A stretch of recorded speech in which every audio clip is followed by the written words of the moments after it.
Right. देखो question कुछ ऐसा है, long straight wire lying along Z axis. लिखो क्वेश्चन है, जेई का क्वेश्चन है, सिंपल क्वेश्चन है। along straight wire along straight wire along straight wire lying along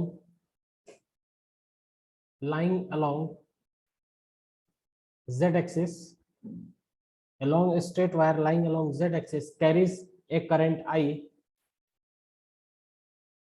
carries a current I, right, in negative z direction, in negative z direction,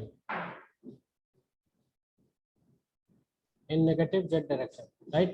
इस तरह से find out magnetic field with vector at point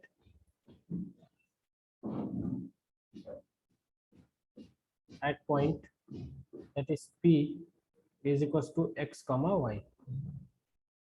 ठीक है, इस तरह से आपको क्या करना है, आपको मैग्नेटिक फील्ड कैलकुलेट करना है। कोई वेक्टर दे रखा है इस तरह से x, y पे। ठीक है, मैं डायग्राम एक बार बना देता हूँ, थोड़ा सा देख लो, उसके बाद हम क्वेश्चन को आगे प्रोसीड करते हैं।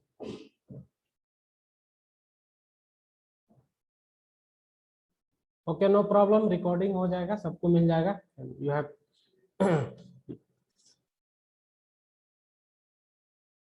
देखो हमारे पास सिचुएशन कुछ ऐसा है कि ये x एक्सिस है, this is x axis and this is y axis. थोड़ा सा हम फिर से बना देते हैं इस डायग्राम को, राइट।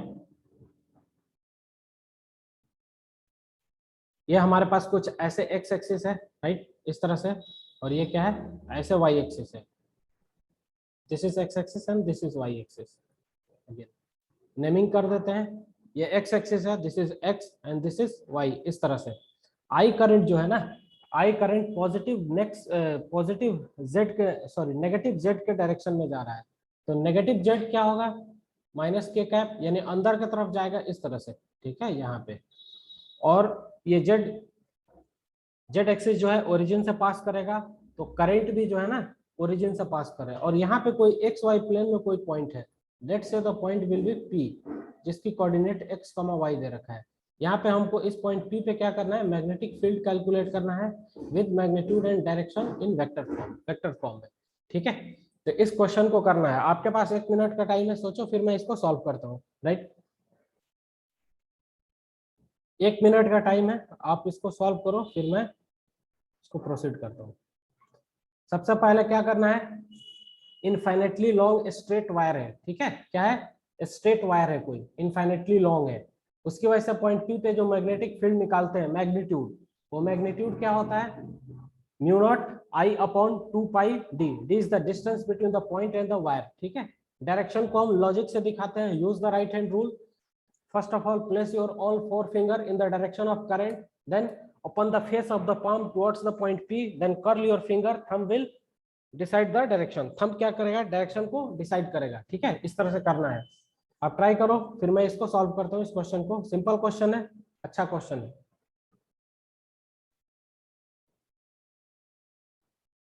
जिस किसी का आंसर आ जाए थोड़ा मुझे वो चैट में बता देना, ठीक है।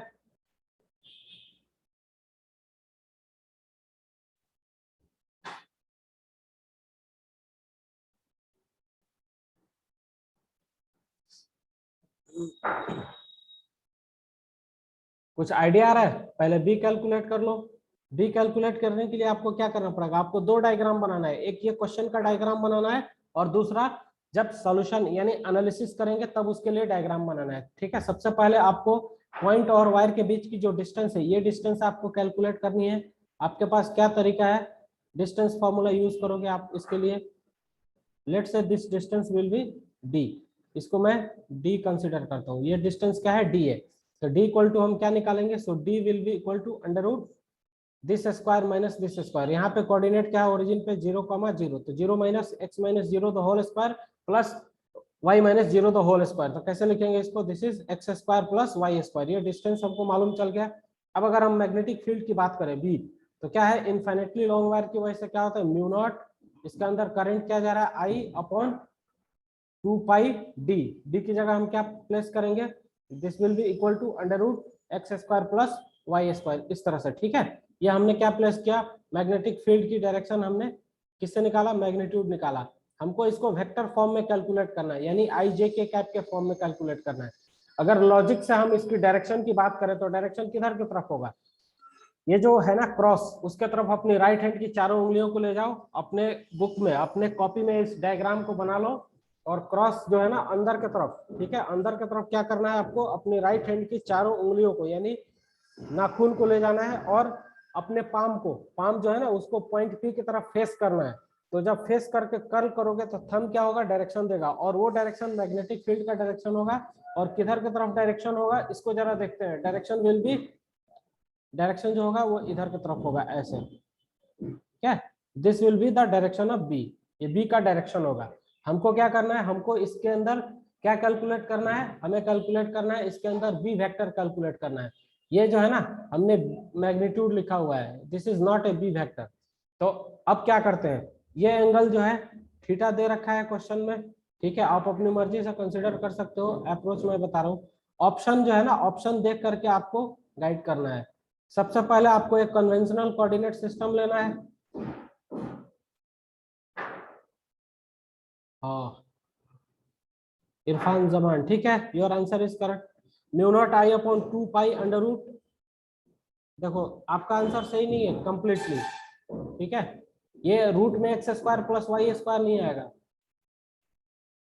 आपने कुछ मिस्टेक किया हुआ है, आपको इसमें कंपोनेंट लेना पड़ेगा, ठीक है, क्योंकि ये मैग्नेटिक फील्ड की जो डायरेक्शन है ना इरफान, मैग्नेटिक फील्ड की डायरेक्शन जो है बी ना ही जे की तरफ है और ना ही वो वाई की तरफ है, ठीक है। अगर एक कोऑर्डिनेट एक्सिस ले लोगे तो कोऑर्डिनेट एक्सिस के अकॉर्डिंग जो है, कोऑर्डिनेट एक्सिस ऐसे कुछ होता है, ठीक है, इस तरह से, ये एक्स हो गया, ये क्या हो गया, वाई हो गया, और ये क्या हो गया, इधर की तरफ जेड हो गया, ठीक है। तो इसके लिए आई कैप डिफाइंड है, इसके लिए जे कैप डिफाइंड है।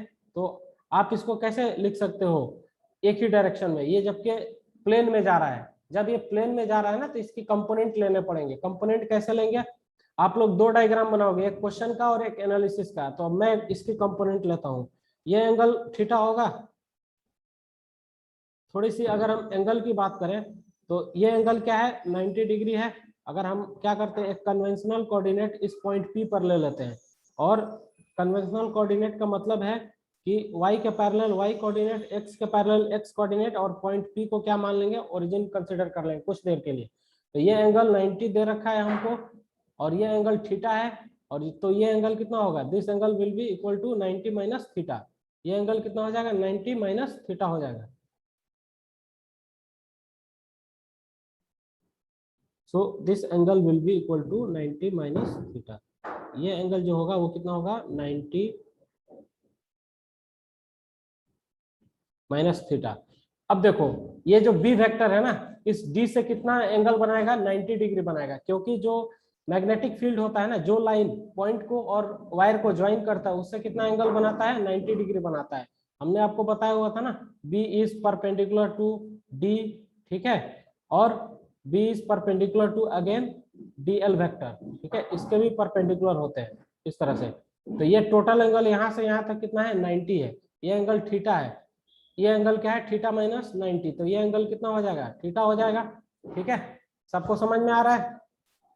चलो थोड़ा सा इधर एनालिसिस करते हैं, ये पॉइंट है यहाँ से यहाँ तक, ठीक है, इस तरह से यहाँ पे वायर अंदर की तरफ गया हुआ है, ऐसे हमने क्या किया, यहाँ पे एक y एक्सिस के parallel y axis, x axis के पैरेलल x एक्सिस, ठीक है, ऐसे बना लिया, और मैग्नेटिक फील्ड क्या है, इधर की तरफ है, ऐसे। मैं बोल रहा हूँ कि ये एंगल क्या है, थीटा है, ये एंगल 90 है, किसी भी ट्रायंगल में टोटल एंगल क्या होता है, 180 डिग्री, तो ये कितना हो जाएगा, 90 माइनस थीटा। अब देखो ये जो डिस्टेंस है ना, ये मैग्नेटिक फील्ड से कितना है, 90 डिग्री पर है, मैग्नेटिक फील्ड से कितना है, 90 डिग्री पर है, और ये एंगल क्या है, 90 माइनस थीटा, और टोटल एंगल यहाँ से यहाँ तक क्या है, 90 है, ठीक है, टोटल एंगल कितना है, 90 है, ये एंगल 90 माइनस थीटा, तो ये कितना हो जाएगा, ये थीटा हो जाएगा, ये एंगल दिस इज 90, ये 90, ये 90 माइनस थीटा। अब इसके हम कंपोनेंट ले लेंगे, तो बी का दो कंपोनेंट होगा, एक इधर की तरफ होगा B sine theta, this is B sine theta, और इधर की तरफ कौन सा कंपोनेंट होगा, ये वर्टिकल में बी कॉस थीटा। ठीक है, अब देखो क्या करना है, बी वेक्टर बराबर क्या लिखेंगे, बी वेक्टर बराबर बी एक्स, ठीक है, एक्स कोफिशिएंट ऑफ आई लिख देंगे, ठीक है, बी एक्स आई कैप प्लस बी वाई जे कैप। यही होता है ना तरीका किसी भी चीज को वेक्टर फॉर्म में लिखने का, आई जे कैप के फॉर्म में। तो B vector is equal to क्या हो जाएगा, बी एक्स की वैल्यू लिखो, बी एक्स बराबर mu naught I upon 2 pi, infinity long wire है एक्स डायरेक्शन में, mu naught I upon 2 pi B X is equal to B sine theta. ठीक है, तो ये अंडर रूट यहाँ पे कितना हो जाएगा, X square plus Y square, और ये sine theta, this is sine theta, और इन सबको क्या करेंगे, मल्टीप्लाई हो जाएगा, ओवरऑल ये आई कैप से मल्टीप्लाई होगा, plus mu naught I, this is mu naught I, this value will be mu naught I upon 2 pi d, this is mu naught I upon 2 pi d, d को replace कर देंगे X square plus Y X square से, so d is replaced by under root, d is replaced by under root x square plus Y square, कुछ इस तरह से।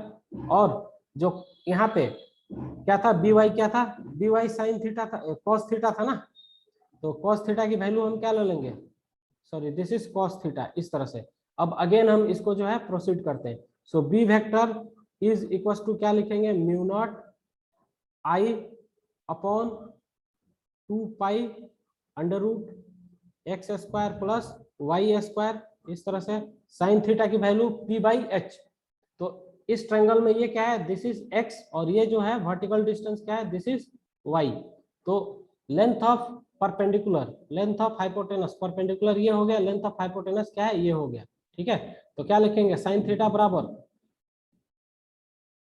Y by under root x square plus Y square, और ये किसके, किसका coefficient है, आई कैप का। ठीक है, अब देखो इसकी बात करते हैं, ये माइनस जे कैप की तरफ इसकी डायरेक्शन है, जो mu naught I upon 2 pi under root x square plus Y square जो मैंने लिखा है कॉस थीटा, ये क्या है, नेगेटिव डायरेक्शन ऑफ, ये नेगेटिव ऑफ जे में है, तो नेगेटिव ऑफ जे को माइनस जे से रिप्रेजेंट करते हैं, तो यहाँ पे क्या आ जाएगा, minus mu naught I upon, mu naught I upon 2 pi, this is 2 pi minus mu naught I upon 2 pi D की जगह under root, so D will be equal to under root x square plus Y square, इस तरह से value हमने लिखा। ठीक है, और cos थीटा की वैल्यू क्या हो जाएगी, ये माइनस आ जाएगा क्योंकि नेगेटिव डायरेक्शन में है y की वैल्यू, और यहाँ पे cos थीटा क्या हो जाएगा, base, length of base upon hypotenuse, hypotenuse क्या होगा, जो 90 के सामने वाला, that is X square plus Y square. ठीक है, तो ये कौन से कैप के साथ होगा, ये जे कैप के साथ होगा, क्योंकि माइनस को मैंने आगे लगा दिया है, so this will be equal to J cap. अब अगर हमको बी वेक्टर लिखना हो, ठीक है, कायदे से अगर बी वेक्टर लिखना हो तो क्या करेंगे, कॉमन निकालेंगे, B vector is equal to mu naught I upon 2 pi, और ये देखो ये क्या है, X square plus Y square पे पावर हाफ, और ये क्या है, X square plus Y square पे पावर हाफ, तो दोनों को ऐड कर देंगे तो क्या हो जाएगा, X square plus Y square पे पावर 1।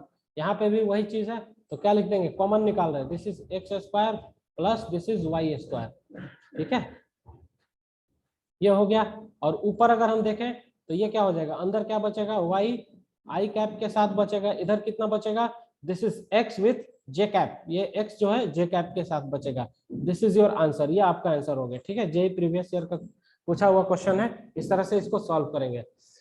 आप सबको समझ में आया, जिसको भी डाउट हो चैट में मुझे बताया, फटाफट आगे बढ़े, नेक्स्ट क्वेश्चन लेते हैं।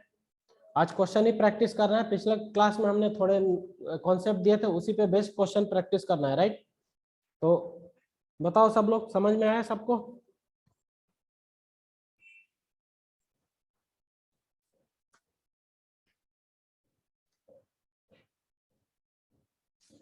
चलो नेक्स्ट क्वेश्चन पे मूव करें।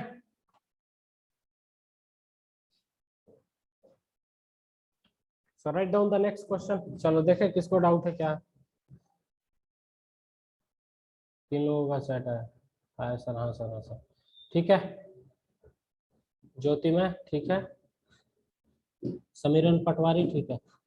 चलो आगे बढ़ते हैं फिर, तो आगे अगर समझ में तो चलो नेक्स्ट क्वेश्चन की तरफ मूव करते हैं।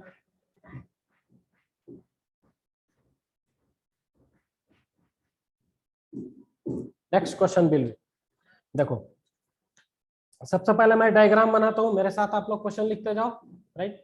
तो डायग्राम देखो हम बनाते हैं, एक हॉरिजॉन्टल टेबल है, ठीक है, कुछ इस तरह से। थोड़ा सा ये क्वेश्चन अच्छा क्वेश्चन है, मैंने पिछले क्लास में जो चीज पढ़ाई थी उसी पे बेस्ड है। This is a horizontal table, ये क्या है, एक हॉरिजॉन्टल टेबल है इस तरह का। This is a horizontal table, ठीक। इसके अंदर एक क्या है, एक सर्कल रखा हुआ है, ठीक है, सर्कुलर कॉइल है कुछ ऐसे। This is a circular coil, ये हॉरिजॉन्टल टेबल है, इसके अंदर क्या है, एक सर्कुलर कॉइल रखा हुआ है ऐसे, ठीक है, इस तरह का सिचुएशन है। और इसके अंदर मैग्नेटिक फील्ड किस तरह से अप्लाइड है, ऐसे। मैग्नेटिक फील्ड इस डायरेक्शन में है, वो भी मैं लिख देता हूँ। सो मैग्नेटिक फील्ड कुछ इस तरह से, यूनिफॉर्म मैग्नेटिक फील्ड इस तरह से।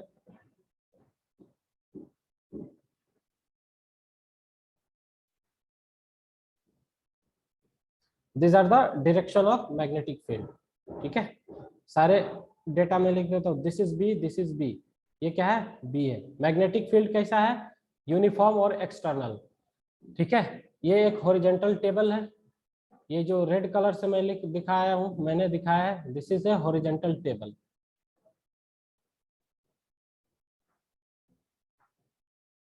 दिस इज हॉरिजॉन्टल टेबल, ये क्या है, हॉरिजॉन्टल टेबल है, राइट, इस तरह से। ये हॉरिजॉन्टल टेबल है और ये क्या है, मैग्नेटिक फील्ड है कुछ ऐसे, राइट। इधर की तरफ दे रखा है, B is uniform, external and uniform. B क्या है, this is external, external and uniform, uniform है। इसके अंदर आई करंट कुछ ऐसे फ्लो हो रहा है, let's say this is I1 या आई करंट कुछ ऐसे फ्लो हो रहा है, ठीक है। अब हमको इसके अंदर करना क्या है वो हम लिखते हैं क्वेश्चन में।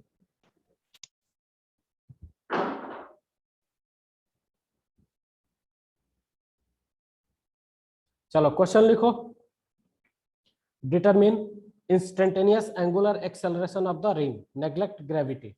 Write down the question, determine instantaneous, determine the instantaneous angular acceleration, determine instantaneous angular acceleration, determine instantaneous angular acceleration of ring. ये करंट का रिंग जो कॉइल है ये रिंग के फॉर्म में है, neglect gravity, neglect gravity, neglect gravity, ठीक है। इसके अंदर क्या दे रखा है, ये सेंटर होगा रिंग का और ये डिस्टेंस कैपिटल आर दे रखा है, ठीक है। रिंग की रेडियस दे रखा है आपको, ठीक है। करंट क्या है, आई फ्लो हो रहा है रिंग के अंदर से, एक्सटर्नली अप्लाइड मैग्नेटिक फील्ड आपको दे रखा है, और रिंग की जो मास है ना, मास, वो आपको स्मॉल m मास दे रखा है। ये सारी डेटा दे रखी है, आपको क्या निकालना है, you have to calculate angular, instantaneous angular acceleration. तो सबसे पहले आपको इसके अंदर क्या करना पड़ेगा, आपको अपना अप्रोच क्या होना चाहिए, मैग्नेटिक फील्ड, ठीक है, दे रखा है, कैसे है, बी जो है आपको दे रखा है इस तरह से, इधर की तरफ है, जैसे भी हो। और आप क्या करेंगे, इस लूप की वजह से, इस लूप में एक magnetic torque, sorry magnetic moment generate होगा। कोई भी करंट कैरिंग लूप जो होता है वो क्या करता है, स्मॉल मैग्नेट की तरह बिहेव करता है, और उसके अंदर क्या होता है, मैग्नेटिक टॉर्क जो है जनरेट होता है, मैग्नेटिक मोमेंट जनरेट होता है, कैपिटल M जनरेट होता है। तो कैपिटल M की डायरेक्शन आप मुझे बताओ XYZ में, ठीक है, चैट में बता सकते हो, अगर ऐसे नहीं बोलना है तो, ठीक है। तो M वेक्टर किधर की तरफ होगा, M वेक्टर की डायरेक्शन बताओ या इसकी मैग्नीट्यूड बताओ, M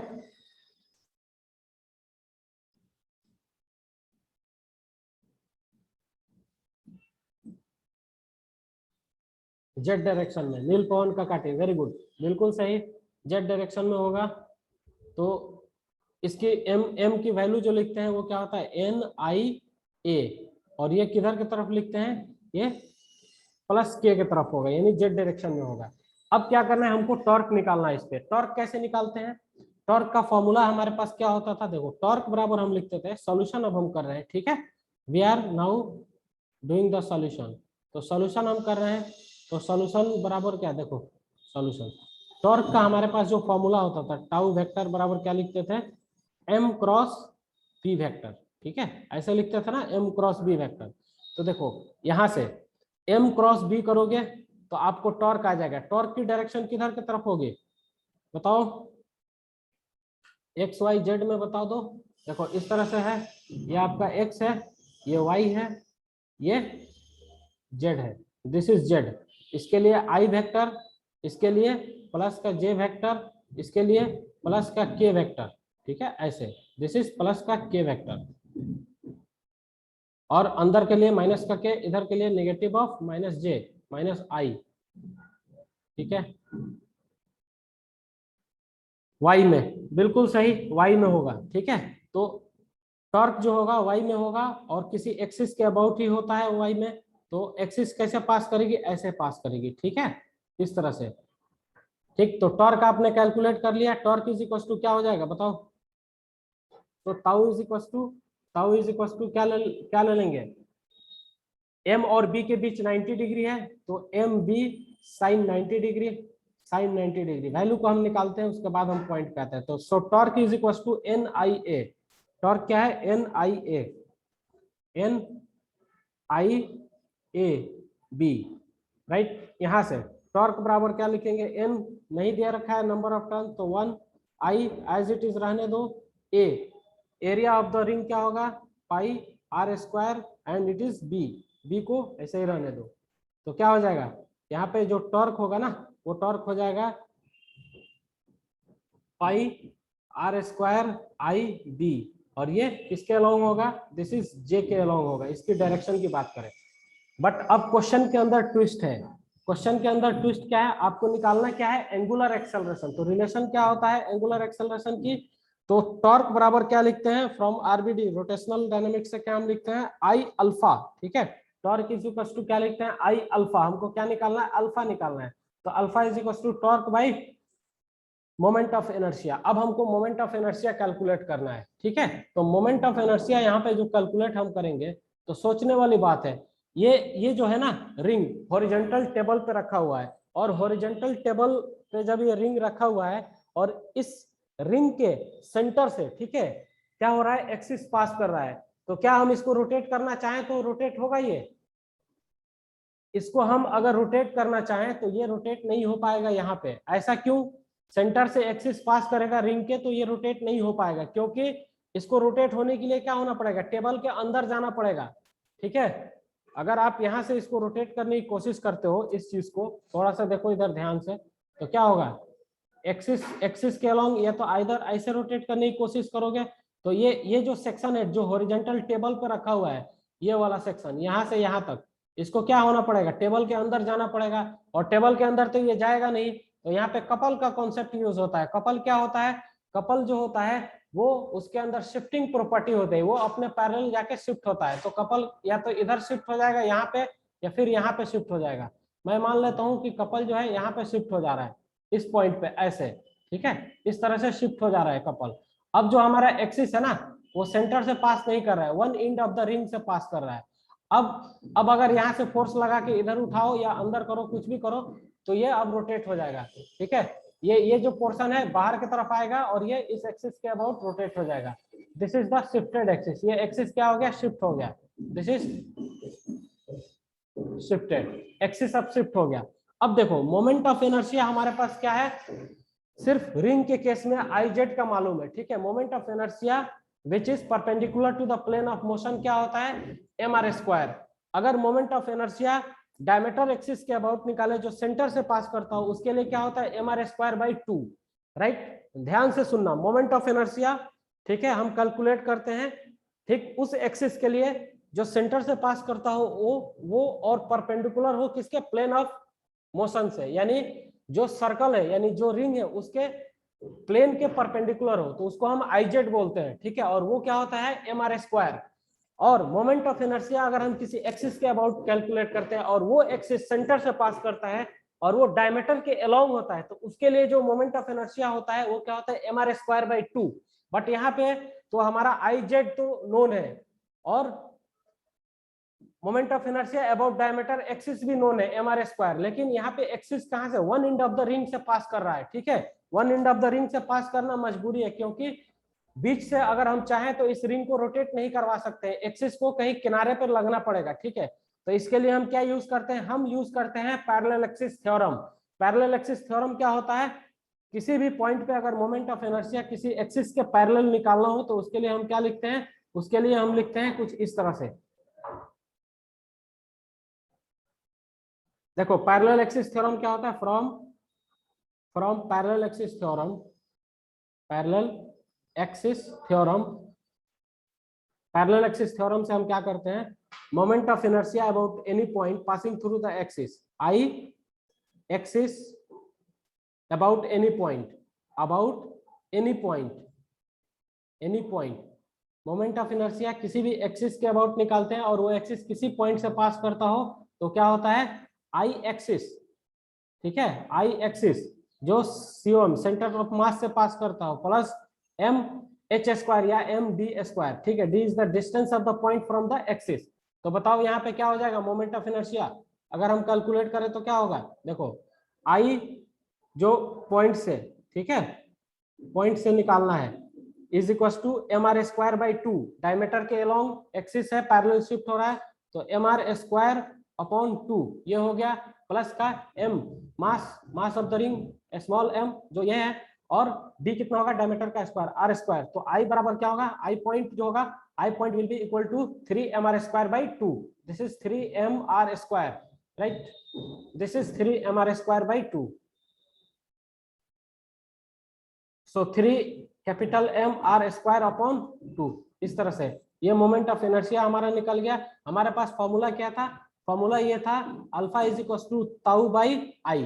ठीक है, अब देखो अल्फा निकालना है, ताऊ की वैल्यू हमने कैलकुलेट की हुई थी, ताऊ बराबर क्या था हमारे पास, देखो tau is equal to pi r² I B, tau क्या था, pi r², that is capital r² I as it is, और this is the magnetic field B upon I, moment of inertia 3mr², 3mr²/2, इस तरह से आ रहा था। ठीक है, r² से r² को कैंसिल कर दो।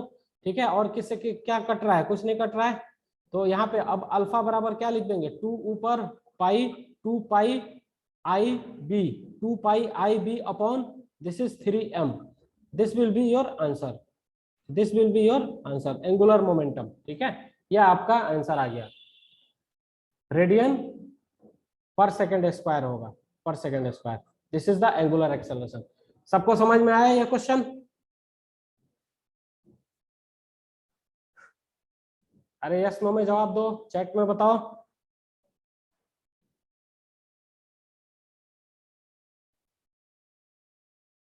चलो सर इसका पे लेवल स्लाइड और एक बार दिखा दीजिए। ओके,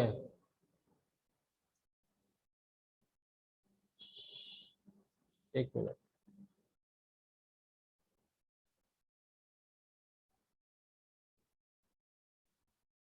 इससे पहले वाला, नहीं सर, हाँ इसके इससे बाद। बाद, ओके, ये हाँ सर, ये देखो ये ताऊ है। ठीक है, इसको मैंने मैग्नीट्यूड ले लिया, तो एन आई ए बी, अच्छा समझ में आ गया।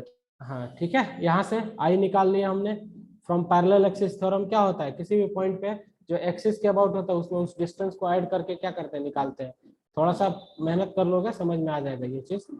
बस अब हो गया इसका, इस लेवल पे क्वेश्चन अब ज्यादा नहीं होते, ऐसे ही थोड़े बहुत आते हैं क्वेश्चन जो आपको करने हैं। ठीक है, एक क्वेश्चन और दे दूं इसी तरह से, करोगे, जेई के स्टूडेंट हो तुम लोग, चलो एक क्वेश्चन और ले लो, उसको सॉल्व कर देंगे, उसके बाद नेक्स्ट मूव करेंगे हम।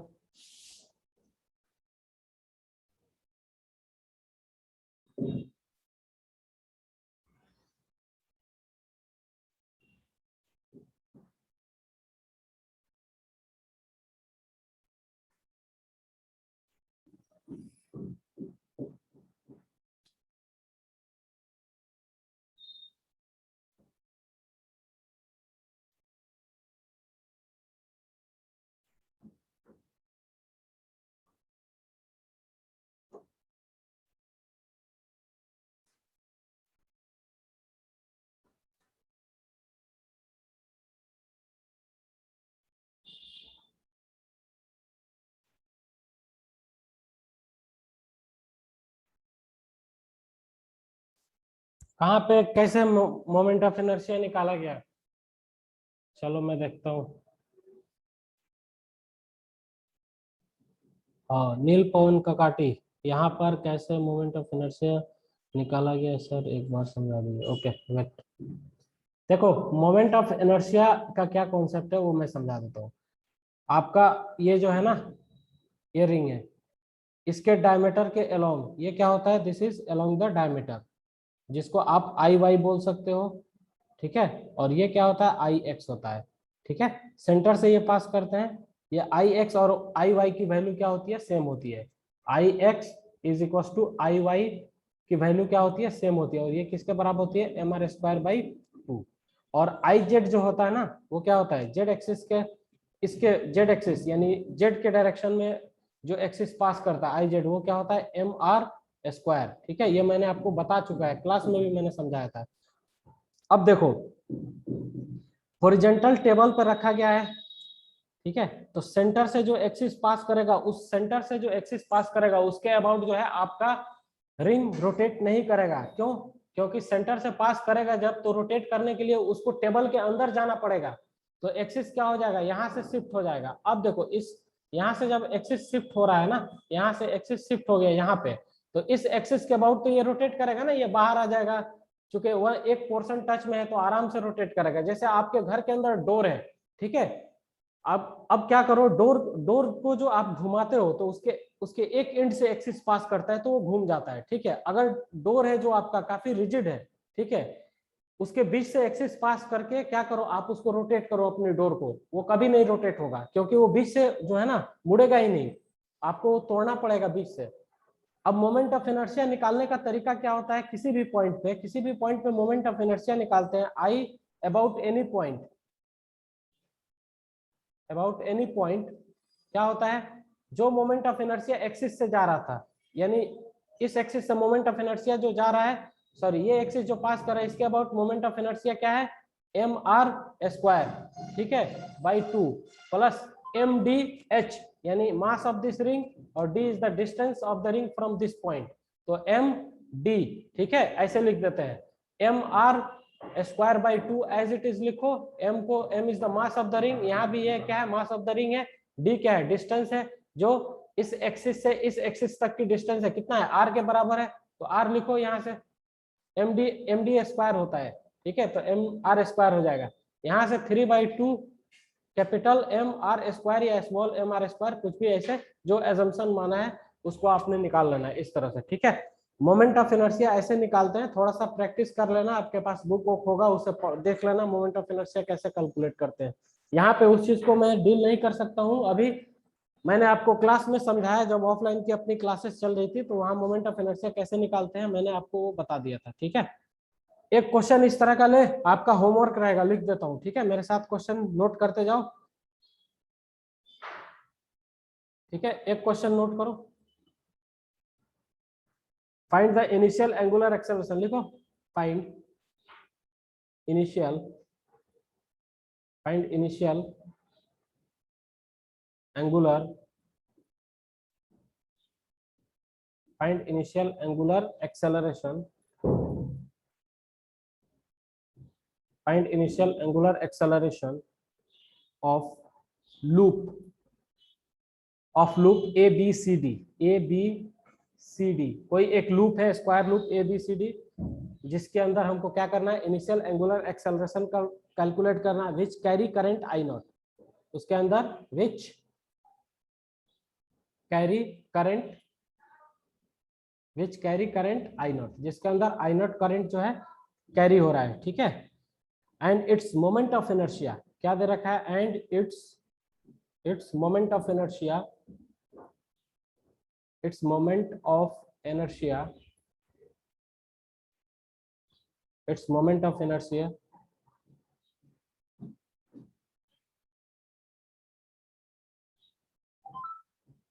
its moment of inertia and its moment of inertia about an axis,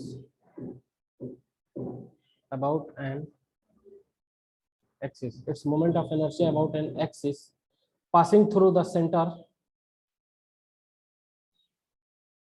passing passing through the center, and perpendicular to the plane and perpendicular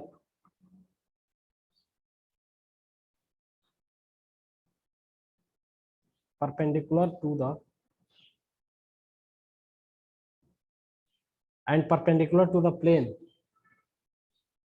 is I0 I1, ठीक है, इस तरह से दे रखा है।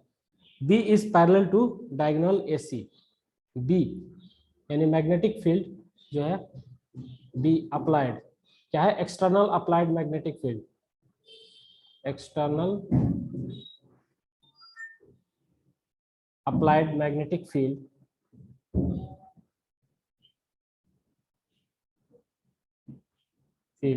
external applied magnetic field is parallel to AC, AC के parallel है, ठीक है, इस तरह से दे रखा है AC पैरेलल टू AC।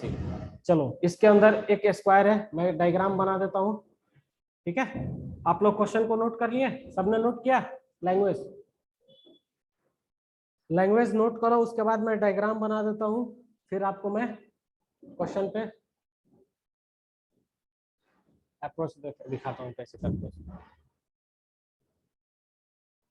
देखो एक क्या है, हमें दे रखा है एक स्क्वायर, ठीक है, कुछ इस तरह का, देयर इज अ स्क्वायर, ऐसे एक स्क्वायर है, ठीक, राइट। इस स्क्वायर के अंदर क्या है, ये डायगोनल है, let's say this is the diagonal AC, ठीक है, इस तरह का डायगोनल है, दिस इज AC, ऐसे।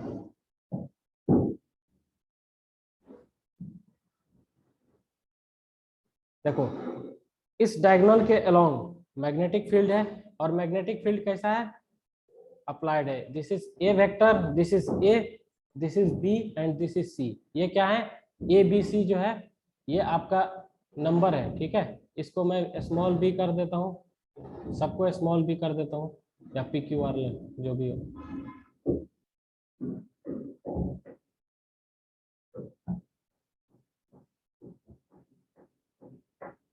This is a small e, this is a small b, this is a small c, and this is b. Small a, b and c, d are the vertices of the loop. ये square loop के vertex है, ठीक है। AC क्या है, एक diagonal है, इसी डायगोनल के पैरेलल क्या है, b है, ठीक है। b के बारे में लिख देते हैं, b क्या है, एक्सटर्नल है, एक्सटर्नल अप्लाइड मैग्नेटिक फील्ड, ठीक है, external applied magnetic uniform magnetic field, क्या है, यूनिफॉर्म मैग्नेटिक फील्ड, इस तरह से दे रखा है, external applied uniform magnetic field, right. This is uniform applied magnetic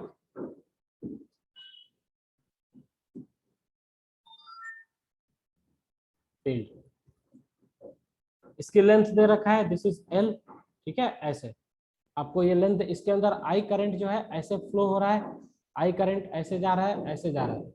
आपको क्या निकालना है, आपको कैलकुलेट करना है एंगुलर एक्सेलरेशन, यानी अल्फा निकालना है। अल्फा बराबर आपको क्या चाहिए, दिस इज ताऊ बाई आई, ठीक है।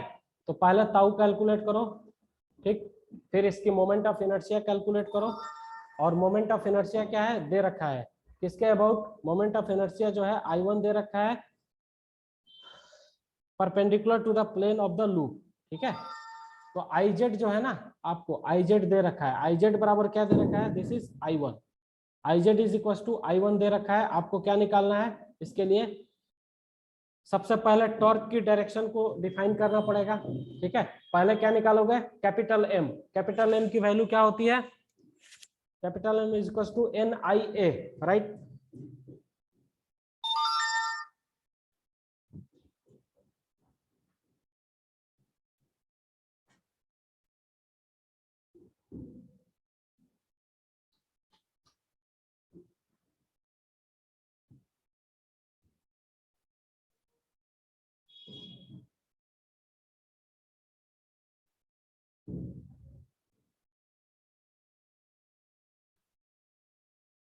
तो मैग्नेटिक मोमेंट की डायरेक्शन आप पहले बताओ मुझे, किधर की तरफ होगा, करंट की डायरेक्शन से लूप के अंदर कैसे निकालते हैं, राइट हैंड को क्या करते हैं, अपने राइट हैंड की उंगलियों को करंट के डायरेक्शन में ले जाकर टर्न करते हैं। तो मैग्नेटिक मोमेंट किधर की तरफ होगा, प्लस के कैप, पॉजिटिव जेड की तरफ होगा। It is clear for everyone, magnetic moment is in the direction of plus Z axis, ठीक है, जेड एक्सिस के डायरेक्शन में होगा। अगर हम इसकी सेंटर को यहाँ पे मार्क करते हैं, इसकी सेंटर को मार्क कर लेते हैं यहाँ पे, दिस इज द सेंटर, ठीक है। तो जेड जो होगा, Z magnetic moment capital M जो होगा वो क्या होगा, बाहर की तरफ होगा सेंटर से, ठीक है, आउटवर्ड। अब देखो ये जेड जेड की तरफ है, एम बाहर की तरफ है और बी इधर की तरफ है। अब हमको टॉर्क की डायरेक्शन निकालनी है। तो टॉर्क बराबर क्या लिखते हैं हम, टॉर्क इज इक्वल टू क्या होता है, देखो टॉर्क बराबर क्या होता है, टाउ वेक्टर बराबर एम क्रॉस बी वेक्टर, यही होता है ना। अब देखो एम की तरफ अपनी राइट हैंड की चारों उंगलियों को ले जाओ बाहर की तरफ, ठीक है, और बी की तरफ कर्ल करो चारों फिंगर को। तो थंब क्या देता है, डायरेक्शन ऑफ टॉर्क। तो टॉर्क की डायरेक्शन कौन से डायगोनल के अलोंग होगी, डायगोनल के अलोंग ही आएगा। किसके अलोंग होगा, देखो जो टॉर्क आएगा वो एम के भी परपेंडिकुलर होगा और बी के भी परपेंडिकुलर होगा। तो एम बाहर की तरफ है और बी इधर की तरफ है, तो इसके परपेंडिकुलर सिर्फ यही एक पॉसिबिलिटी बचता है ना, ये this will be the direction of diagonal, ठीक है। इस तरह से समझ में आया बात मेरी, ये क्या हो जाएगा, टॉर्क की डायरेक्शन होगी, this will be the direction of torque, ठीक है। ये टॉर्क का डायरेक्शन हो गया। अब आपको टॉर्क निकल गया, राइट, आपके पास टॉर्क आ गया, टॉर्क की डायरेक्शन आ गई। अब हमको क्या निकालना है, सेंस ऑफ रोटेशन बता दो, कोई बताएगा sense of rotation, sense of rotation M cross B, M से बी की तरफ जो है ना मूव करेगा। तो एम से बी की तरफ रोटेट करने की कोशिश करोगे तो सेंस ऑफ रोटेशन जो होगा वो क्या हो जाएगा,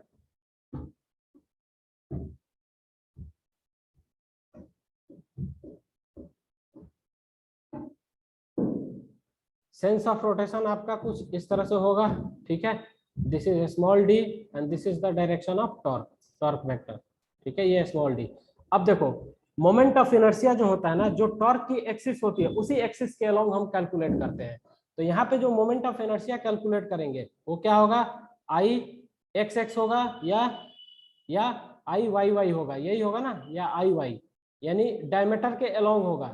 डायमीटर यहाँ पे कौन सा होगा, diameter will be equal to, this is your diameter, so diagonal के along हो जाएगा।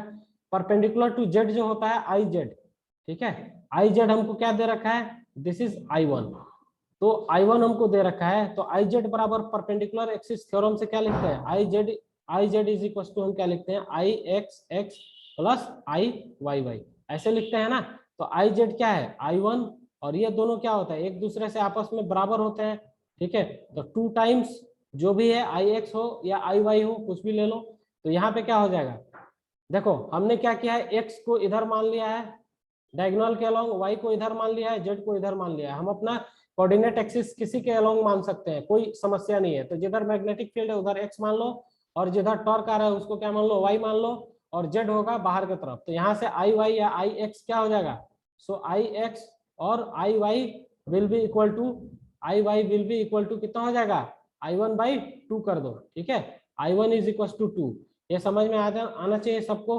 अब देखो आपके पास क्या है, ताऊ मालूम हो गया, ताऊ कैसे निकालोगे, ताऊ बराबर m क्रॉस बी, यानी m as it is, b as it is रखो, और कैपिटल M और B के बीच एंगल क्या है, sin 90 degree, that is equal to 1। m की वैल्यू लिखोगे तो m बराबर क्या होगा, n कुछ नहीं दिया है तो 1 n i a, i is equal to i, और a जो होगा रेक्टेंगल का एरिया l स्क्वायर हो जाएगा, सॉरी स्क्वायर का एरिया क्या होगा, सब साइड l है तो length into breadth l square, and this will be equal to b।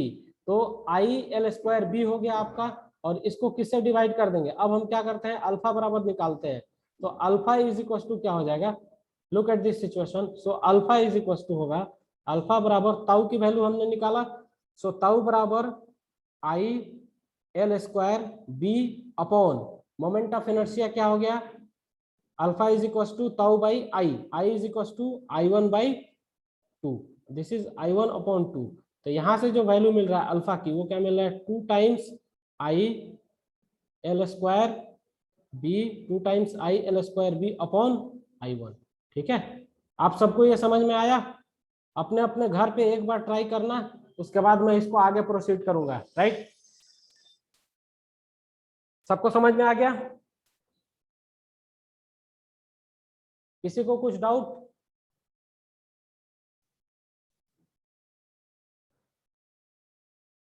अरे यस नो बोलो, आगे बढ़े। चैट में तो बता दो।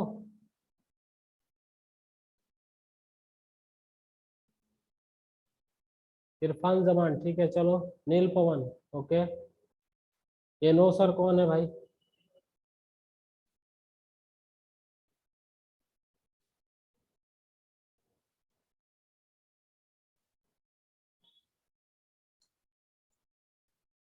नो सर वाला कौन है, थोड़ा मुझे देखना है।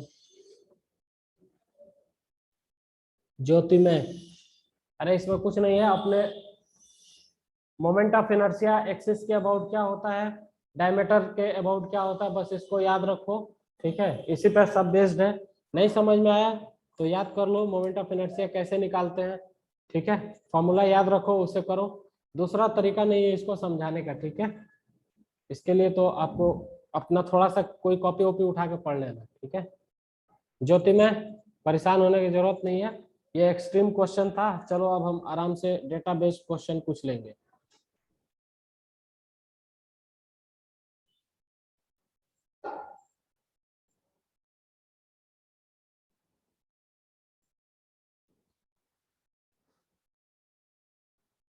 चलो नेक्स्ट मूव करते हैं। एक क्वेश्चन लेते हैं, बढ़िया सा क्वेश्चन है, थोड़ा डेटा बेस्ड क्वेश्चन है, थोड़ा ट्रिकी है। बस देखो मेरे साथ क्वेश्चन लिखते जाओ आप लोग।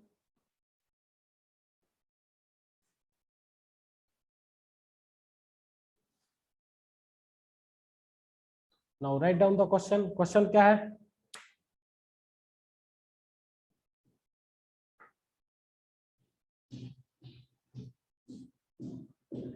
सो a circular coil of 100 turns, लिखो क्वेश्चन लिखो। A circular coil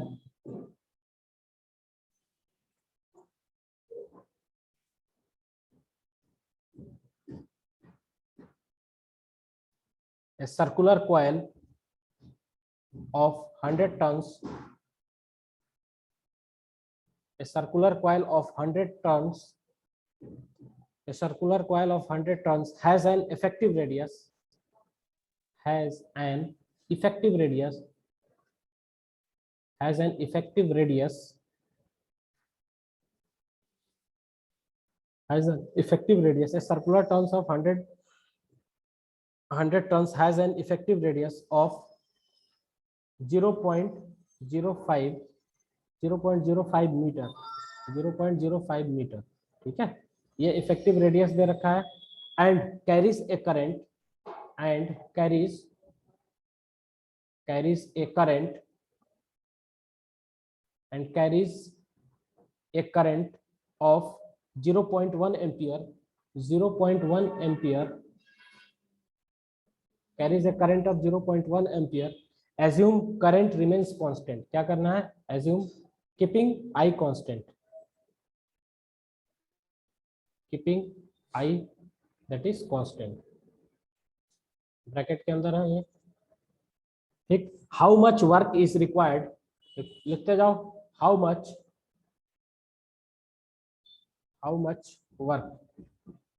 work is required, how much work is required to turn it in an, to turn in it an external field, external external magnetic field,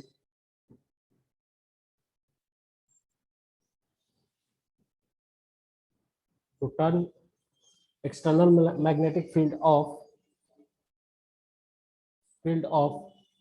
1.5 Weber per meter square, right, through 180 degree angle, through 180 degree angle, right। इस तरह से दे रखा है। about an axis perpendicular to the magnetic field, about an axis perpendicular to the magnetic field, perpendicular to magnetic field,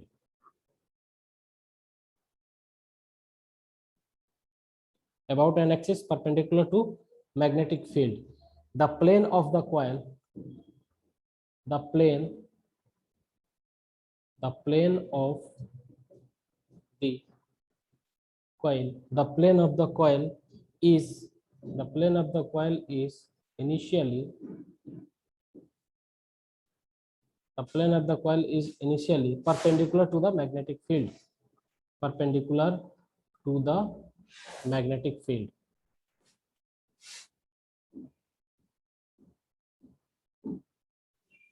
ठीक है, देखो question को मैं एक बार पढ़ता हूं, फिर आप लोग ट्राई करो।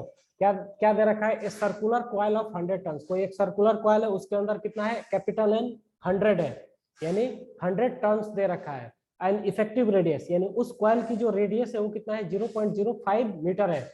और उसके अंदर करंट जो फ्लो हो रहा है, carries a current of 0.1 ampere. उसके अंदर 0.1 एम्पियर की करंट जो है फ्लो हो रही है। ठीक है, कीपिंग आई कांस्टेंट। आई क्या होता है? कांस्टेंट होता है। उस दौरान क्या किया जाता है? वर्क डन किया जाता है। How much work is required? कितना वर्क रिक्वायर्ड है टू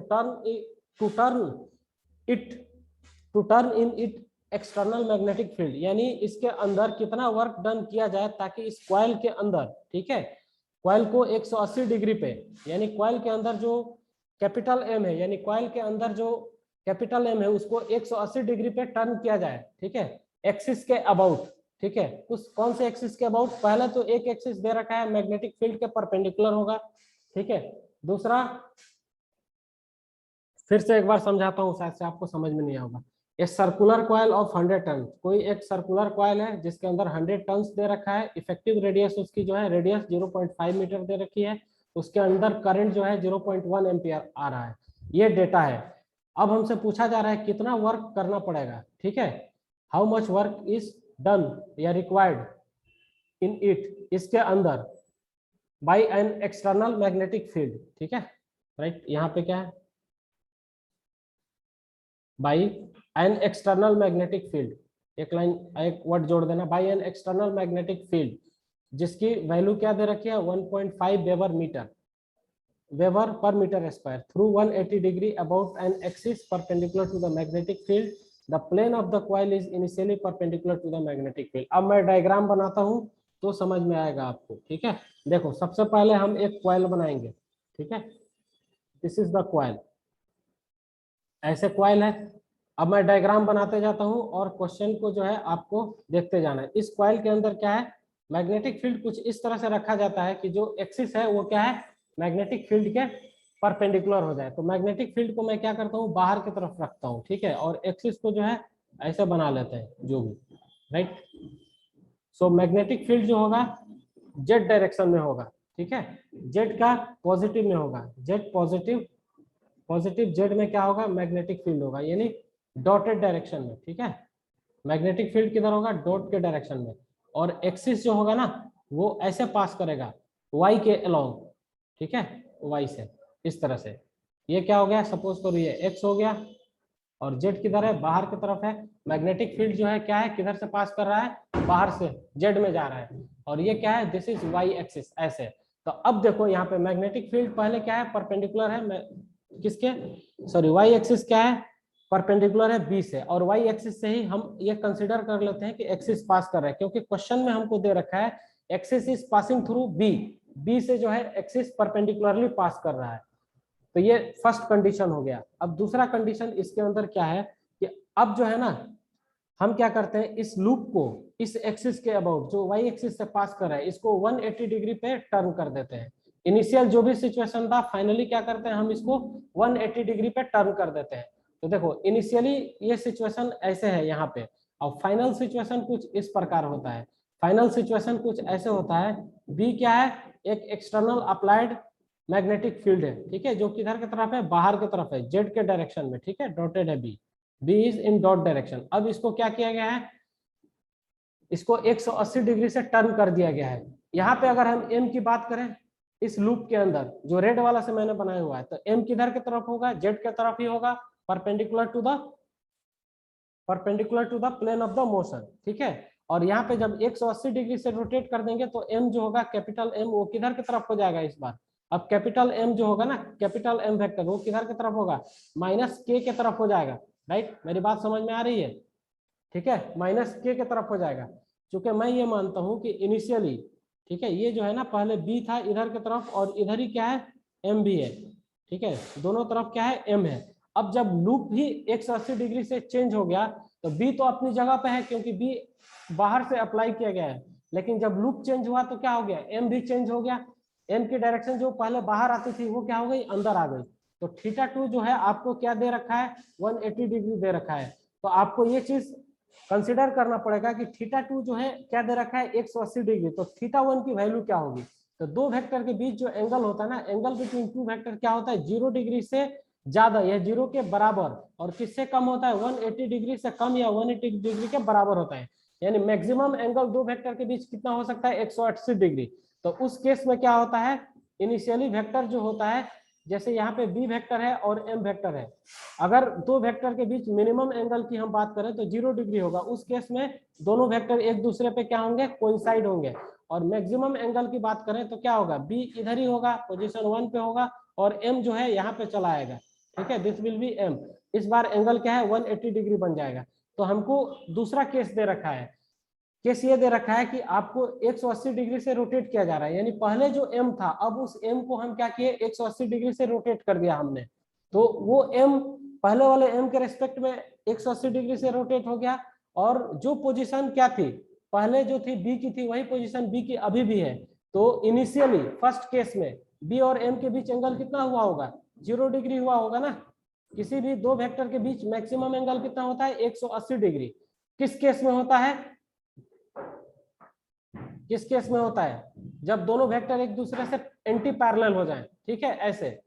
तो B और M क्या हो गए, एंटी पैरेलल हो गए दूसरे केस में, तो 180 डिग्री बना। लेकिन इनिशियली M कहां पे होगा, इनिशियली M B के पैरेलल होगा, क्योंकि दो वेक्टर के बीच मैक्सिमम एंगल 180 बनता है, ठीक है। तो उसके लिए पहला एंगल क्या होगा 0 डिग्री बनना पड़ेगा, यानी इनिशियली जो होगा M को B के साथ पैरेलल होना पड़ेगा, और दूसरे केस में B वहीं पर आ जाएगा और M को एंटी पैरेलल होना पड़ेगा, तब जाके थीटा 2 180 डिग्री आएगा। ठीक है, आपको समझ में आ गया होगा। अब हम फॉर्मूला अप्लाई करते हैं। हमारे पास फॉर्मूला क्या है, वर्क डन बराबर मैंने आपको बताया था that is U2 minus U1, ऐसे हमने लिखा था। अब देखो U2 की वैल्यू लिखो, U2 की वैल्यू क्या होती है minus m cross b। m को हम क्या लिखते हैं NIA और NIA,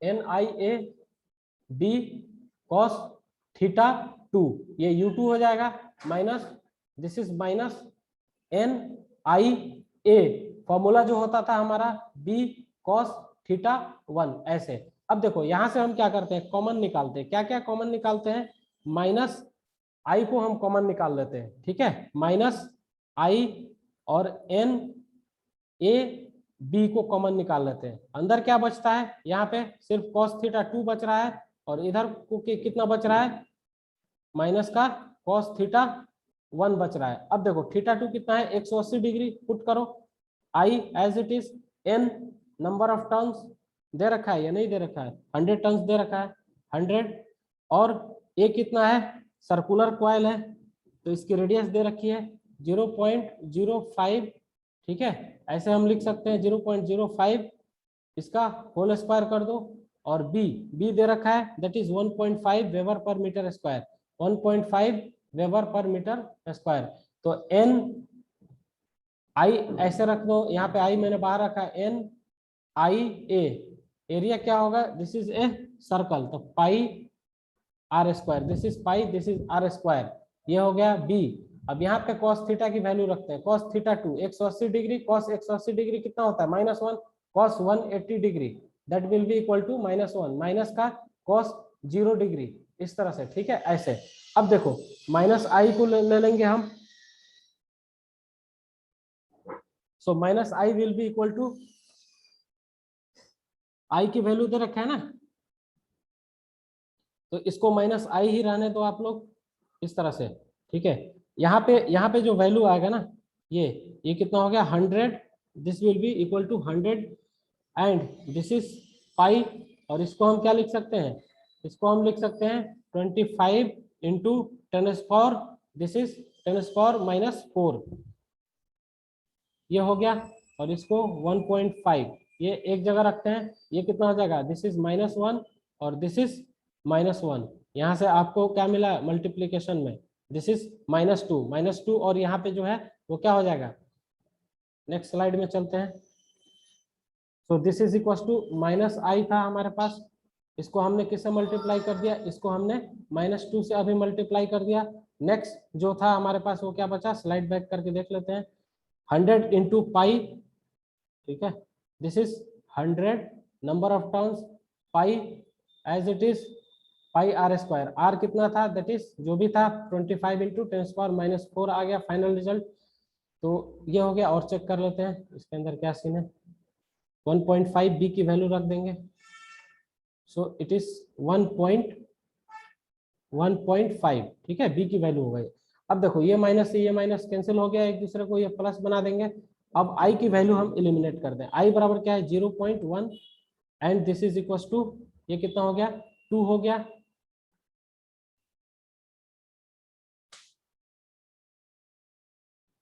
ये +1 हो गया था ना, ये 2 हो गया, ये कितना हो गया 100, और यहाँ इसको अपॉन में हम ले लेते हैं, ये 10 हो गया, ये 1 0 से 1 0 हम कट कर दिए, ये पाई हो गया हमारे यहाँ पे, दिस इज 25 और ये कितना हो गया, दिस इज 1.5, इसको 10 ले लो नीचे, तो दिस इज 15, तो ये कितना हो जाएगा 5 2 जा 2 और 5 3 जा 3, ये कट गया यहाँ से, ये 10 से 10 एक निकट गया, ये 2 से इस 2 को कट करो। अब देखो इसको मल्टीप्लाई करो, कितना आ रहा है आपका आंसर, दिस इज 25 इंटू 3 75, ठीक है, यहाँ पे कितना है एक 10 है, इट इज 0 यानी 750, ये पाई इंटू 10⁻⁻4, ये कितना हो गया आपका, this is the value of, इसकी वैल्यू हो गई the plane of the coil work done joule, ठीक है, ये आपका इतना W हुआ।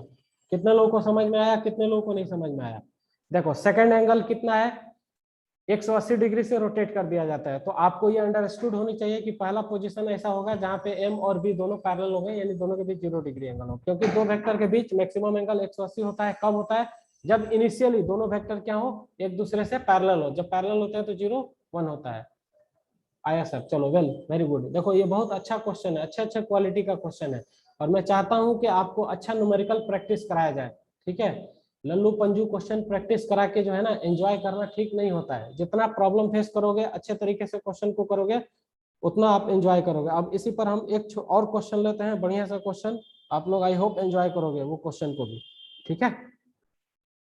तो चलो इस क्वेश्चन को देखते हैं, नेक्स्ट क्वेश्चन। ये सॉल्यूशन अगर यहाँ पे चाहिए तो ठीक है, नहीं तो मैं आपको नोट्स दे दूंगा, कोई प्रॉब्लम नहीं है, पीडीएफ बना के, राइट, मेरे पास पीडीएफ पड़े हुए हैं। चलो नेक्स्ट क्वेश्चन लेते हैं, एक थोड़ा छोटा सा क्वेश्चन लेंगे, आप लोग थोड़ा रिफ्रेश हो जाओ इस क्वेश्चन को देख करके। देखो लिखो, क्वेश्चन लिखो मेरे साथ, ए rectangular coil of 100 turns, A rectangular coil of 100 turns, कोई रेक्टेंगुलर कॉइल है उसके अंदर क्या है 100 turns, has length 4 centimetre, has length 4 centimetre, उसकी लेंथ क्या है 4 सेंटीमीटर है, and width 5 centimetre, and width that is 5 centimetre, width क्या है 5 सेंटीमीटर है, it is placed with its plane, it is placed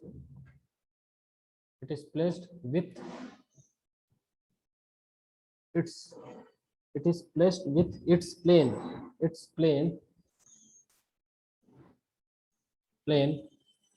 parallel to uniform magnetic field, parallel to uniform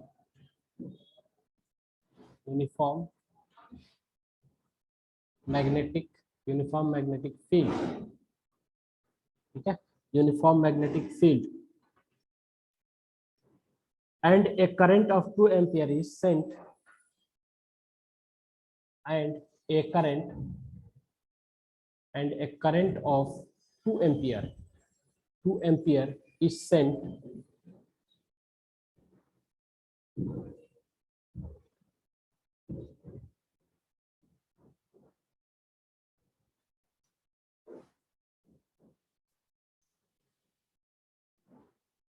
a current of 2 ampere is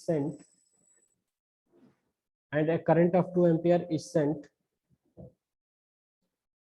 through the coil through the coil. ठीक है, इस तरह से। अभी मैं क्वेश्चन आपको समझाऊंगा। Find magnitude of magnetic field,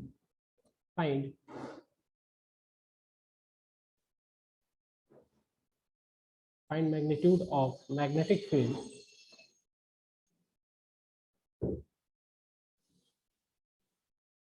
find magnitude of magnetic field B, find magnitude of magnetic field B if the torque acting on the coil is, if the torque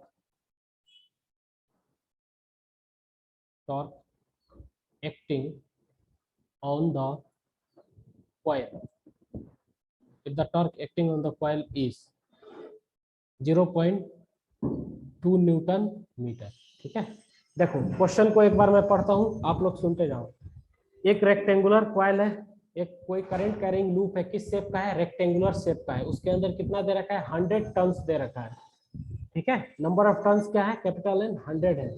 और उसकी लेंथ जो है ना रेक्टेंगुलर कॉइल की, rectangular loop की length 4 centimetre है, और उसकी विड्थ जो है, विड्थ वो कितना है, 5 सेंटीमीटर है। इसको क्या किया जाता है, एक प्लेन में प्लेस किया जाता है। ठीक है, किसी एक एक्स वाई प्लेन में मान लो प्लेस कर दिया गया है, और उसी प्लेन के पैरेलल क्या है, मैग्नेटिक फील्ड भी अप्लाइड है एक्सटर्नली। ठीक है, let's say the magnetic field भी बी, कैपिटल बी। और क्या करते हैं, इस कॉइल में 2 एम्पियर की करंट को पास कराते हैं, सेंट थ्रू ए कॉइल, यानी सेंट मतलब भेज देते हैं, पास कराते हैं। राइट, हमको क्या निकालना है, find the magnitude of magnetic field. सिर्फ हमें मैग्नीट्यूड निकालना है मैग्नेटिक फील्ड बी की। अगर इस लूप पे टॉर्क एक्ट कर रहा है, कितना टॉर्क एक्ट कर रहा है, 0.2 न्यूटन मीटर। टॉर्क क्या होता है, force into displacement, that is newton metre, force newton metre. ठीक है, आपके पास 1 मिनट का टाइम है, 2 मिनट का टाइम है। क्वेश्चन आसान है, ज्यादा टफ नहीं है। Think about this question and answer me. ठीक है, बहुत अच्छा क्वेश्चन है, सोचो और आप खुद करें इसको ट्राई।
चलो इसको सॉल्व करो, देखता हूँ किनका किनका आंसर आता है।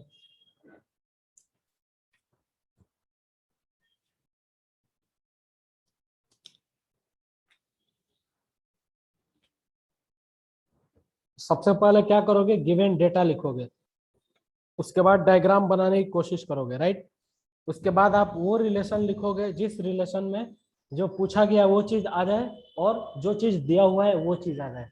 राइट, अब इन रिलेशन को लिखने के बाद आप फिर अपना सिंप्लीफिकेशन एनालिसिस स्टार्ट करोगे। राइट, इस ये अप्रोच होता है क्वेश्चन को अटेम्प्ट करने का।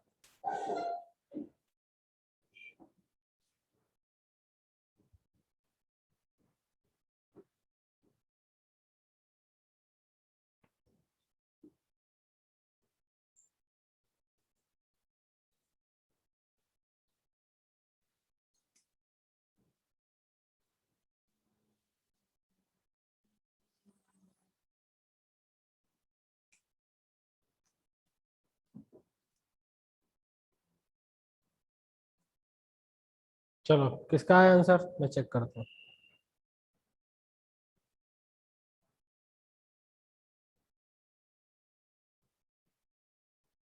0.5t। इरफान जमान बिल्कुल करेक्ट, सही आंसर है। Irfan your answer is correct. और किसका आया? Karan your answer is also correct. 1/2 tesla भी हो सकता है, ठीक है। करण और Irfan, you both have done well, आप लोगों ने अच्छा किया। बाकी थोड़ा सा घर पे प्रैक्टिस करोगे ना, जो मैंने लास्ट के 3-4 लेक्चर जो लिए हुए हैं, जिसमें आपको इन सारी चीजों को मैंने एक्सप्लेन किया है, ठीक है। एक एक फार्मूला, एक एक तरीका, एक एक तरह से डायरेक्शन को कैसे निकालते हैं, इन चीज को अगर आप कर लोगे तो आपको कोई क्वेश्चन में प्रॉब्लम नहीं होगा। इसमें क्या है, बस आपको मोमेंट ऑफ इनर्शिया, इसकी स्ट्रेंथ ही यही है कि आपको मोमेंट ऑफ इनर्शिया वगैरह इसमें तो वो भी नहीं निकालना है इस क्वेश्चन में। लेकिन जो मैंने टफेस्ट क्वेश्चन जो बनता है वो मोमेंट ऑफ इनर्शिया आ जाएगा, एंगुलर एक्सेलरेशन पूछ लेगा आपसे, टॉर्क क्यों पूछेगा, एम क्रॉस बी आपको आता नहीं है क्या फॉर्मूला डाल के निकालना, आपसे टॉर्क पूछेगा ना, जिसमें मोमेंट ऑफ इनर्शिया चेक कर लिया जाएगा आपकी मैकेनिक्स की। तो क्वेश्चन कभी भी आप जेई के स्टूडेंट हो, आपसे ये उम्मीद मत रखना कि एग्जाम में सिर्फ टॉर्क पूछ लिया जाएगा, पूछ सकता है टॉर्क, लेकिन मोस्ट प्रोबेबल अच्छा क्वेश्चन बनेगा जब थोड़ा सा आपको एंगुलर एक्सेलरेशन पूछ दे, कुछ इस तरह से। 1/2 Neel Pawan Kakati, of course your answer is correct. Tanmay ठीक है, तन्मय आपका भी आंसर सही है, नील पवन आपका भी सही है। चले आगे बढ़े, नेक्स्ट क्वेश्चन की तरफ चले।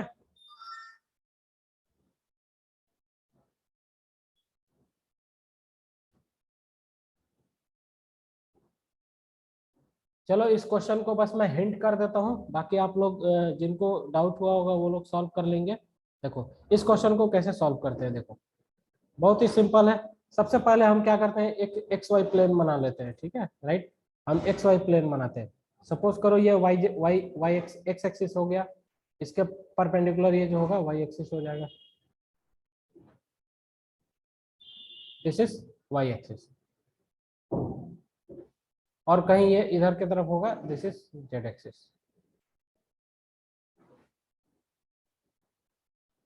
इधर कहीं होगा, ये आपका जेड एक्सिस होगा। ऐसे मैं बना देता हूँ थोड़ा ढंग से।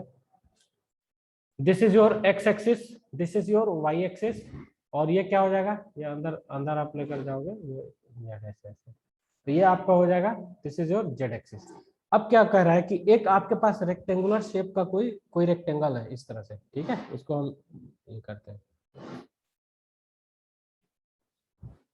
कुछ इस तरह का शेप है ऐसे। आप ऐसा करो, इसको ऐसा रख दो इस पे,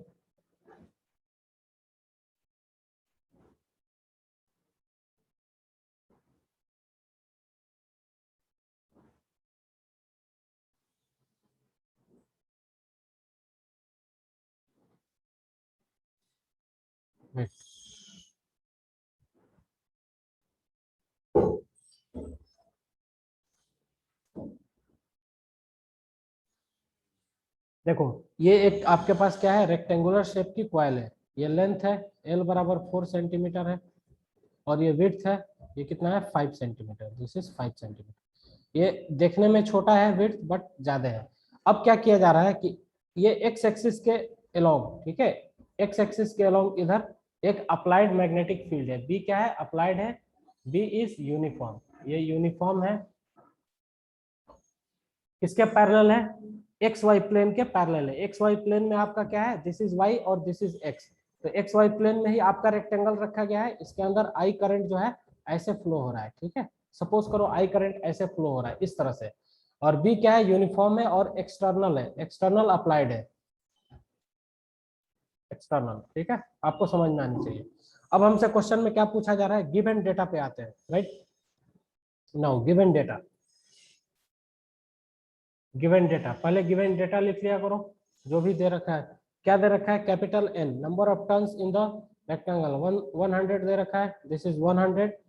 लेंथ जो है रेक्टेंगल की 4 सेंटीमीटर, 4 सेंटीमीटर इसको मीटर में कन्वर्ट करें तो 4 इंटू 10⁻², दिस इज 4 10⁻²2 मीटर, ठीक है, मीटर हो जाएगा। थोड़ा सा इसको सही तरीके से कर लेते हैं, 4 इंटू 10⁻² मीटर, ठीक है। इसी तरह से विड्थ है, यानी W विथ कितना है 5 सेंटीमीटर।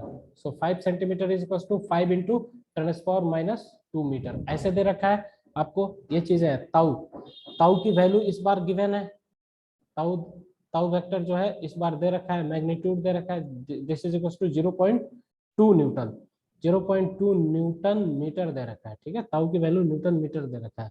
हमसे क्या पूछा जा रहा है, हमसे ये पूछा जा रहा है कि हमको मैग्नेटिक फील्ड कैलकुलेट करना है, राइट। अब देखो हमारे पास फॉर्मूला क्या है ताऊ का, ताऊ बराबर क्या होता है एम बी साइन थीटा। ठीक है, ये फॉर्मूला होता है। अब देखो एम और बी के बीच एंगल कितना होगा, इसके अंदर करंट जो है कैसे जा रहा है, ठीक है, इसके अंदर करंट करंट दे रखा है क्या, करंट कितना 2 एम्पियर का करंट है। आई बराबर कितना दे रखा है, दिस इज 2 एम्पियर। करंट जो है इस लूप के अंदर कितना है 2 एम्पियर। और करंट के डायरेक्शन की वजह से हम क्या निकालेंगे, कैपिटल एम की डायरेक्शन। तो बताओ थीटा कितना हो जाएगा, बी और कैपिटल एम के बीच थीटा कितना होगा 90 डिग्री होगा ना। देखो अपनी राइट हैंड की चारों उंगलियों को ले जाओ करंट के डायरेक्शन में और हाथ को टर्न करो और देखो कैपिटल एम यानी मैग्नेटिक मोमेंट किसी भी क्लोज लूप में कैसे निकालते हैं, करंट की तरफ जाते हैं क्लॉकवाइज लेके जाएंगे, यहाँ पे सॉरी यहाँ पे एंटी क्लॉकवाइज लेकर के जाएंगे। ठीक है, तो बाहर की तरफ जेड जेड किधर की तरफ आएगा, बाहर की तरफ आएगा, perpendicular to the plane outward. Z बाहर है, ठीक है, सॉरी कैपिटल एम किसके अलोंग है, जेड के अलोंग है, और मैग्नेटिक फील्ड आपका किसके अलोंग है, एक्स वाई प्लेन में है, एक्स वाई प्लेन में है।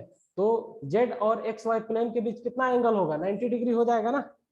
ठीक है, तो थीटा कितना हो गया 90 डिग्री हो गया। सो ताउ इज इक्वल टू क्या लिखेंगे, एम की वैल्यू एन आई ए, ठीक है, और बी जो कि हमको निकालना है साइन 90 डिग्री। सो साइन 90 ऐसे लिख देंगे, ताउ बराबर 0.2 न्यूटन, एन की जगह 100, ठीक है, आई 2 एम्पियर, ए दे रखा है, क्या करोगे 4 इंटू 10⁻⁻2 एंड 5 इंटू 10⁻⁻2 ऐसे प्लेस कर दोगे, 5 इंटू 10⁻⁻2 और क्या कर देंगे बी, और साइन 90 1 हो जाएगा। यहाँ से बी बराबर जो आपको मिलेगा हाफ टेस्ला और 0.5 Tesla. This will be your answer. डब्बा बंद कर लो, ऐसे आंसर हो जाएगा आपका। बहुत सिंपल क्वेश्चन है। एक छोटा सा क्वेश्चन और लेते हैं, ठीक है, उसके बाद हम क्लास को अपना फिनिश करेंगे। आई होप आप लोग को अच्छा लगेगा। क्वेश्चन बहुत ही सिंपल है, छोटा सा क्वेश्चन है, ठीक है, देखते हैं क्वेश्चन। चलो now write down the question. देखो क्या क्या बोल रहा है क्वेश्चन में, a 50 turn circular coil of radius 4 centimetre, a 50 turn 50 turn, a 50 turn circular coil, a 50 turn circular coil of radius 4 centimeter, of radius 4 centimeter, carrying a current carrying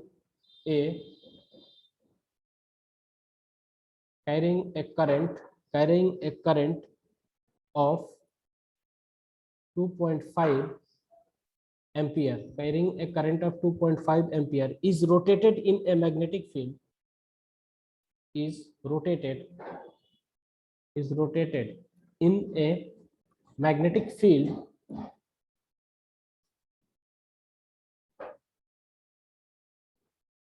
rotated in a magnetic field of field strength 0.20 Tesla. ठीक है, ये दे रखा है, आपको क्या calculate करना, what is the maximum torque that act on the coil. Number A क्या calculate करना, what is the maximum what is the maximum torque what is the maximum torque act on the coil, act on coil पे आपको maximum torque calculate करना है। और B दे रखा है आपको किसी एक पर्टिकुलर पोजीशन पे, at any particular position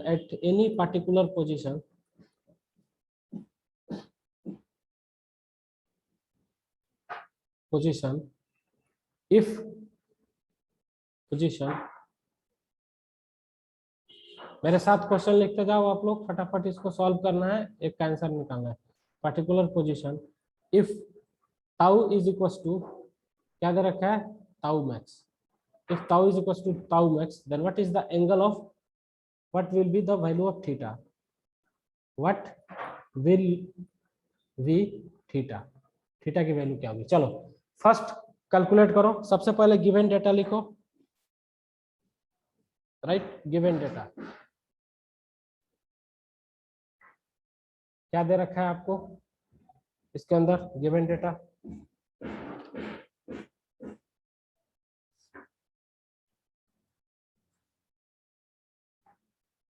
N दे रखा है 50 turn, capital N that is 50, इस तरह से दे रखा है। रेडियस दे रखा है दैट इज 4 सेंटीमीटर, चैट में आंसर बताना आप लोग, 4 सेंटीमीटर। और करंट जो है आई 2.5 एम्पियर करंट दे रखा है हमको, ठीक है। और बी की वैल्यू दे रखा है, B is equal to magnetic field का स्ट्रेंथ, फील्ड स्ट्रेंथ 0.02 टेस्ला ऐसे दे रखा है। सबसे पहले क्या निकालना है, ताउ मैक्स, ताउ मैक्स निकालना है। How you will calculate tau max, चलो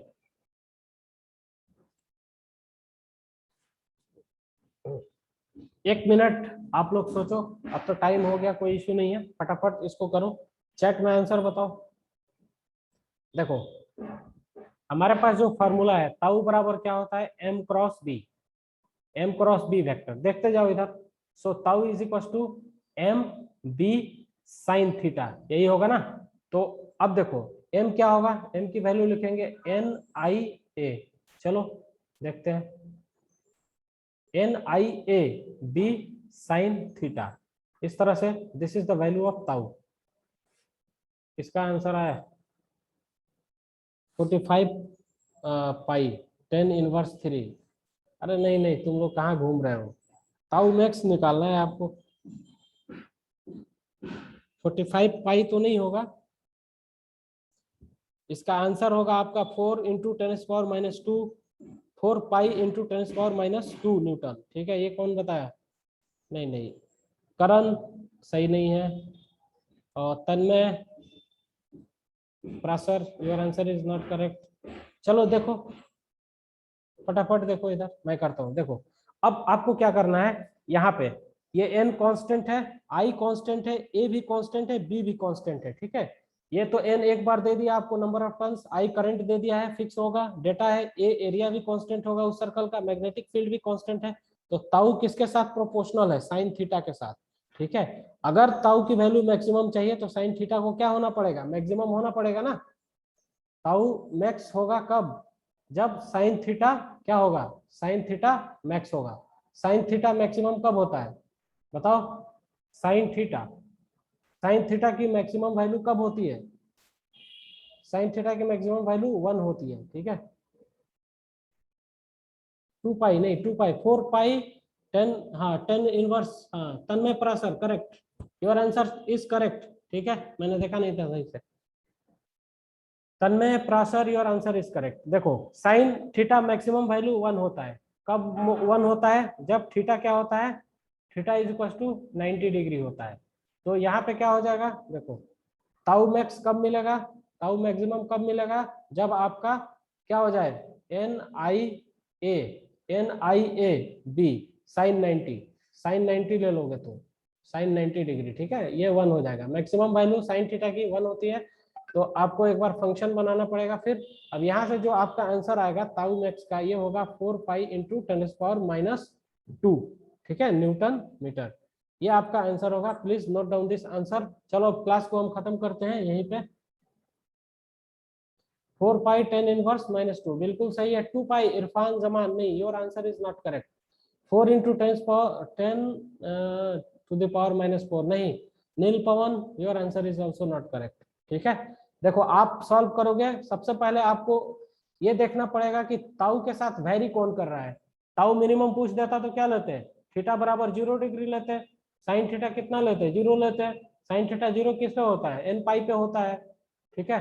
तो ताऊ मिनिमम की वैल्यू क्या हो सकती है, 0 होगी, ताऊ मैक्सिमम क्या होगा, NIAB यानी 4 पाई के बराबर होगा। तो आपको सबसे पहले ताऊ के साथ क्या करना पड़ेगा, ये देखना पड़ेगा कि कौन सा टर्म इसके फॉर्मूला में वेरी कर रहा है। ठीक है, एक फंक्शन बनाना पड़ेगा। फंक्शन कैसे बनाते हैं, जैसे मैंने बनाया हुआ है। ठीक है, बहुत सिंपल क्वेश्चन है, बस थोड़ा सा सोचना है। n कांस्टेंट होगा, i कांस्टेंट होगा, चूंकि ये क्या है, नंबर है, नंबर तो कांस्टेंट होंगे ना।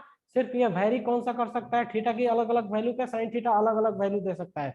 तो जैसे जैसे अलग अलग वैल्यू देगा वैसे वैसे ताऊ क्या होगा, अलग अलग हो जाएगा, राइट, इस तरह से। तो चलो आज के लिए हम क्लास को यहीं पे स्टॉप करते हैं। ठीक, आप लोग रिवाइज करना अच्छे से। ठीक है, कल हम मिलते हैं नए टॉपिक के साथ। ओके, थैंक यू, चलो।